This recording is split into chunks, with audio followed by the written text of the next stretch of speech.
You check your phone? Nothing. You scroll through social media, seeing groups of people laughing, connecting, and you feel that heavy weight in your chest. Society tells you that if you're alone, you're broken. They call you a loner, an outcast. But they are wrong.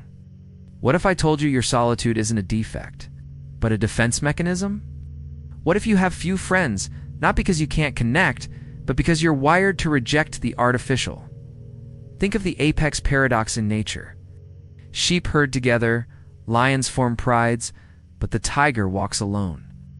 If you've always felt out of place, like you're wearing a mask that never quite fits, you're right to suspect there's something different about you. Today we're dissecting the rare traits of people who walk alone. These aren't just quirks, they're evolutionary adaptations. By the end, you'll understand why your solitude is your greatest weapon. Let's start with trait 1, hyperacute pattern recognition. While others can swallow the poison of inauthenticity and smile, your system rejects it immediately. You aren't lonely, you're just incapable of being lied to. Trait 2, intolerance for social entropy. There is a law in physics called entropy. Systems tend toward disorder, toward randomness, toward noise. Most social interaction is entropy. It is noise. How about this weather? Did you see that game? I hate my boss. It is the recycling of dead information. If you have few friends, it is because you possess a rare trait known as high need for cognition. This isn't just about being smart. It is a biological drive. Research in personality psychology shows that individuals with high openness and high intellect physically suffer when forced to engage in shallow interaction. It drains your dopamine, spikes your cortisol. Small talk to you is not polite. It is theft. It is the theft of your time. Look at this diagram. Most of the world operates at the bottom. Survival, safety, belonging. Their conversations reflect this. They talk about people. They talk about events. You operate at the top. Self-actualization, transcendence. You want to talk about ideas. You want to talk about the future. You want to decode the universe. When you try to bring these topics up at a dinner party, what happens? Silence, awkward stares. Someone laughs nervously and changes the subject back to something safe. You are viewed as too heavy, too serious. So you have a choice. You can lobotomize yourself. Dumb yourself down. Just pretend to care about the celebrity gossip. Pretend to be excited about the mundane, just to have friends. Or you can stay silent. Most people choose the lobotomy. They would rather be surrounded by fools than stand alone with their own thoughts. You chose the silence. This is not arrogance. This is energy economics. You realized long ago that you have a finite amount of mental energy. Spending it on social entropy feels like burning money. You crave the deep dive. You want the 3 a.m. conversation about the nature of consciousness, the strategy of war, the meaning of death. And because 99% of people are terrified of those depths, 99% of people cannot be your friend. You are a deep-sea diver in a world of waiting pools. Do not apologize for your depth. The ocean does not apologize for being deep just because the swimmer is afraid of the bottom. Trait 3. The autoimmune response to control. Let's go darker. There is a trait that is often diagnosed as oppositional defiant disorder in children, but in adults, if channeled correctly, it is the trait of the genius. It is the refusal to submit to arbitrary authority. Most friendship circles are not democracies. They are tyrannies. They are microcults. They have unwritten rules. We hate this person, so you must hate them too. We believe this political view, so you must believe it too. We are going out tonight, so you must come too. This is the herd instinct, the biological urge to conform, to stay safe. The Ash conformity experiments proved that 75% of people will agree with an obvious lie just to fit in with the group. If the group says the short line is the long line, the individual will agree. You are in the 25%. You're the glitch in the matrix. When a social circle demands your compliance, your brain triggers a threat response. You don't feel safe in the herd. You feel suffocated. You have a high degree of autonomy. You cannot respect a person just because they are popular. You cannot agree with an idea just because it is trending. You require logic. You require proof. This makes you a bad friend to narcissists. Narcissists collect friends like accessories. They want entourage members who nod and clap. You don't nod, you ask why. And why is the most dangerous word you can speak to a fragile ego? Because you cannot be controlled, you are often cast out. Groups will label you difficult or arrogant. They will try to exile you to break you. They hope that the pain of loneliness will force you to come crawling back, ready to obey. But this is where you confuse them. You don't crawl back, you thrive. You use the exile to build. This trait, this inability to be a sheep, is why you are alone. But it is also why you are free. While they are trapped in a web of social obligations, debt, and lies, you are walking your own path. You have traded popularity for sovereignty, and sovereignty is a lonely kingdom, but it is the only one worth ruling. Trait 4, the architect's obsession. Let's talk about resources. Most people treat their lives like a waiting room. They're waiting for the weekend, waiting for the vacation, waiting for retirement.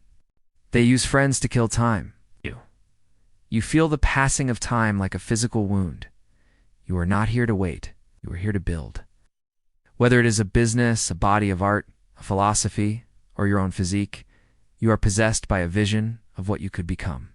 This is the architect trait. And here is the brutal truth about building something great. It requires a monomaniacal focus.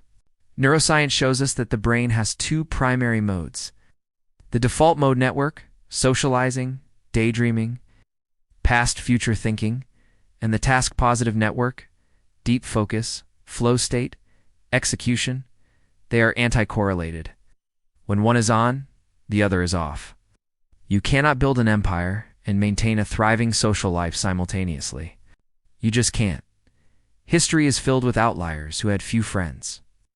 Tesla, Michelangelo, Newton, they weren't crying about it. They were too busy decoding the laws of the universe. You have likely realized that every hour you spend in a bar listening to someone complain about their ex is an hour you stole from your future self. So you started saying no. No to the drinks, no to the parties, no to the hanging out.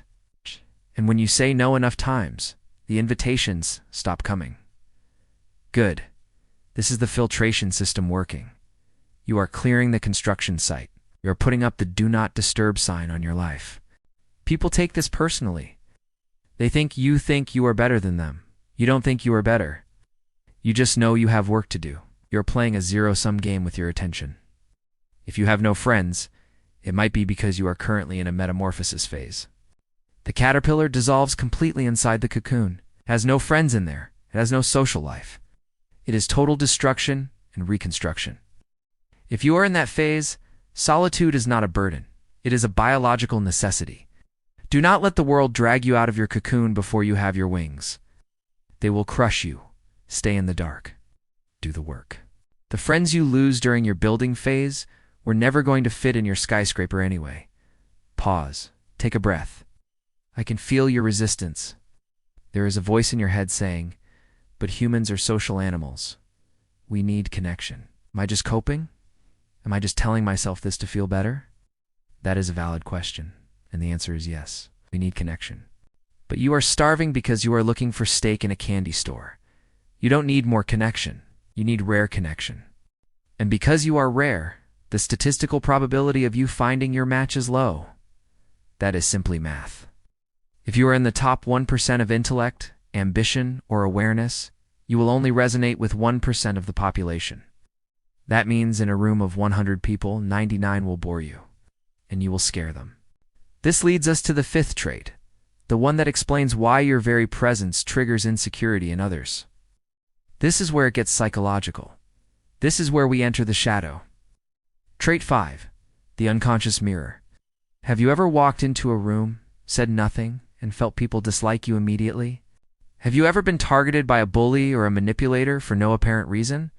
It's not because you are weak. It's because you are a screen. People with high self-awareness and low social need act as a blank screen upon which others project their own demons. This is the Jungian concept of the shadow. When a person who is fake, insecure, and desperate for approval meets you, someone who is quiet, contained, and self-sufficient, they do not see you. They see the part of themselves they are ashamed of. They see their own lack of courage. Your silence makes them hear their own internal noise louder. Your independence mocks their dependency.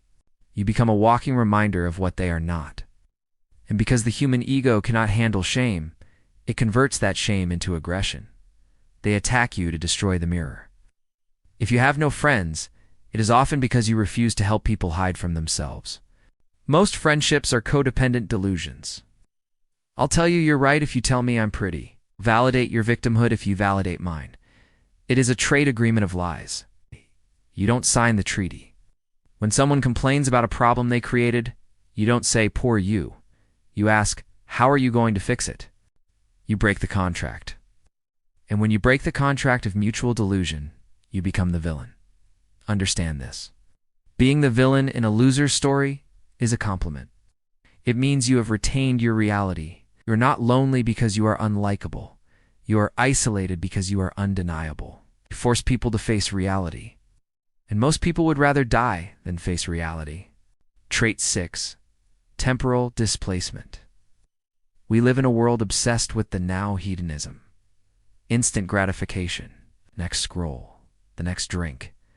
The herd lives in the immediate present. You likely live in the future. This is a trait found in high-level strategists, visionaries, and ironically, the chronically anxious. You are constantly simulating future timelines. You see cause and effect miles before anyone else. When your friends say, let's just have fun tonight, don't worry about tomorrow, your brain screams, tomorrow is the only thing that matters. You see the consequences? You see that the habit they are building today leads to the divorce in 10 years. You see that the business idea they are mocking is the one that will change the world. You are speaking a different language. This is temporal displacement. You are mentally living 5, 10, 20 years ahead of your peers. This makes connection nearly impossible. How can you connect with someone who is worried about a microdrama at work when you are worried about the trajectory of your life, the economy, or the human species? It feels like a parent trying to relate to a toddler. You can love the toddler, you can protect the toddler, but you cannot be friends with the toddler. This creates a profound sense of isolation, the isolation of the watchman. You are up on the wall watching the horizon while everyone else is sleeping in the city below. They call you paranoid. They call you a buzzkill until the wolf comes. And suddenly, they want to be your friend. They want your protection. They want your foresight. But by then, you have usually realized that you cannot save people who refuse to open their eyes. You have to walk alone towards the future, or stay behind and die in the past with them. You chose the future, and the future is a lonely place, because no one else has arrived there yet. They want you to care about the party. Have you ever met someone who just loves what they do, no matter what it is? Whether it's work, a hobby, or even just washing the dishes, they find genuine enjoyment in the process itself. This isn't about chasing rewards or praise. It's about finding fulfillment in the activity.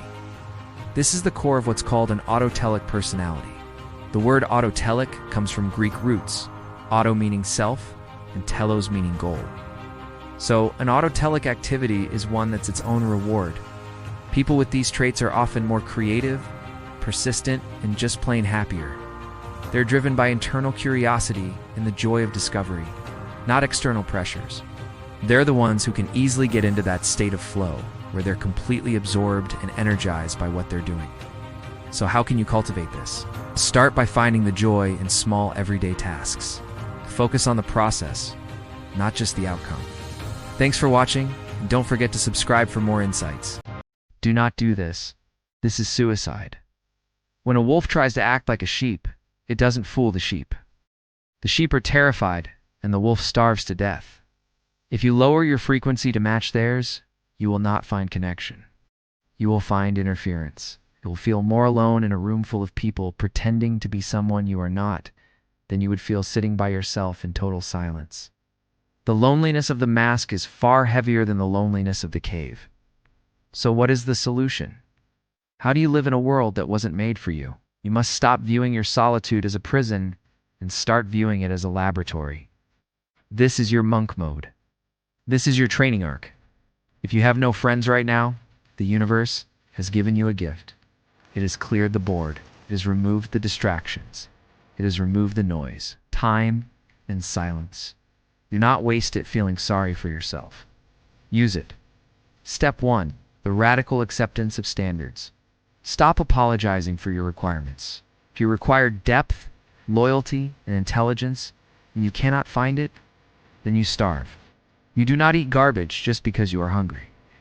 You do not eat garbage just because you are hungry. You maintain the standard because the moment you lower the standard, you signal to the universe and to your own subconscious that you are willing to accept less and you will get less. Stand firm in the void. Be willing to walk alone for a year, 5 years, 10 years if that is what it takes to find the people who actually match your resonance. One ally who understands the war is worth 10,000 civilians who just want a party. Step 2. The signal strategy. You cannot find the others by chasing them. You find them by becoming a beacon. A lighthouse does not run around the island looking for boats.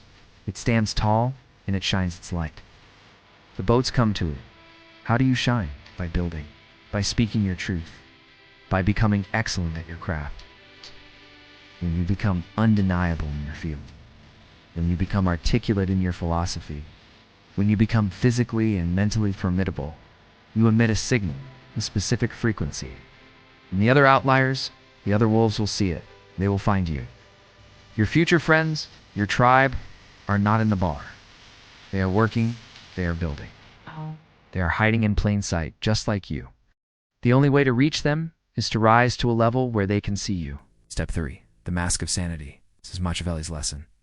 While you are waiting for your tribe, you must survive in the village. Do not go around telling everyone you're an apex predator. Do not tell your coworkers you think they are entropy. That is socially suicidal. Learn to wear the mask lightly. Be polite. Be kind. Use small talk as a tool, not a lifestyle. Use social interaction as spycraft. You are an undercover agent. You smile. You nod. You ask about their weekend. You blend in. But you never forget that it is a disguise. You never let the mask fuse to your face. Keep your inner world secret. Share your true thoughts only with those who have earned the clearance level to hear them. For everyone else, give them the weather, give them the sports, give them what they can handle.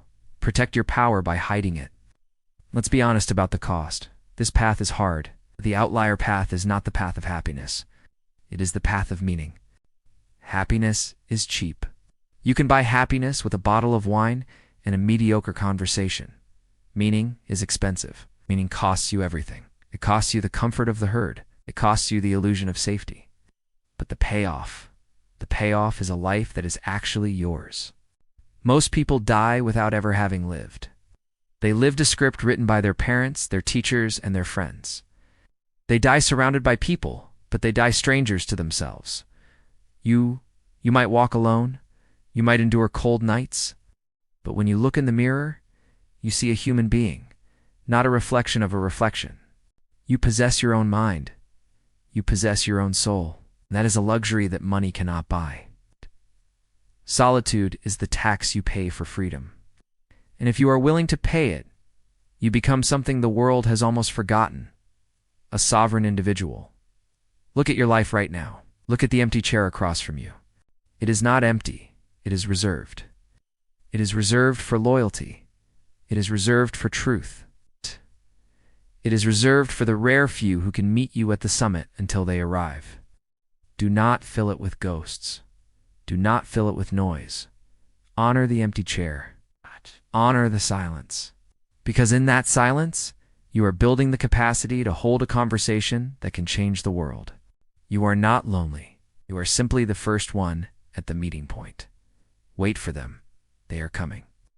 But they only come to those who can endure the wait. So I have a question for you now that you know what you are. Now that you know that your symptoms are actually strengths. Are you going to try to crawl back into the cage? Are you going to try to cut off your own wings just to fit through the door of a house that is too small for you? Or are you going to burn the bridge? Are you going to accept the cold? Because the moment you stop trying to fit in is the moment you start to ascend. But be careful. Ascension makes you visible. And when you rise, you don't just attract allies, you attract enemies. The higher you climb, the stronger the wind. And there are things waiting for you in the dark that I haven't even mentioned yet. Psychological traps that only open up once you accept your power. You think the loneliness is the hard part? No. The loneliness is the easy part. The hard part is what comes next. The hard part is knowing what to do with the power once you have it. If this opened your eyes, understand this is only what I can show publicly. There are videos I cannot upload for everyone. There are aspects of dark psychology that I simply cannot discuss publicly on YouTube without being censored or demonetized. The algorithm suppresses the most powerful information. Those exist behind the join button. If you're still here, you're not like the others. Subscribe if you haven't, but if you want what's hidden, click the join button and step into the architect level. You will unlock exclusive uncensored videos that dive into the deepest parts of the human psyche. Most won't. That's the point.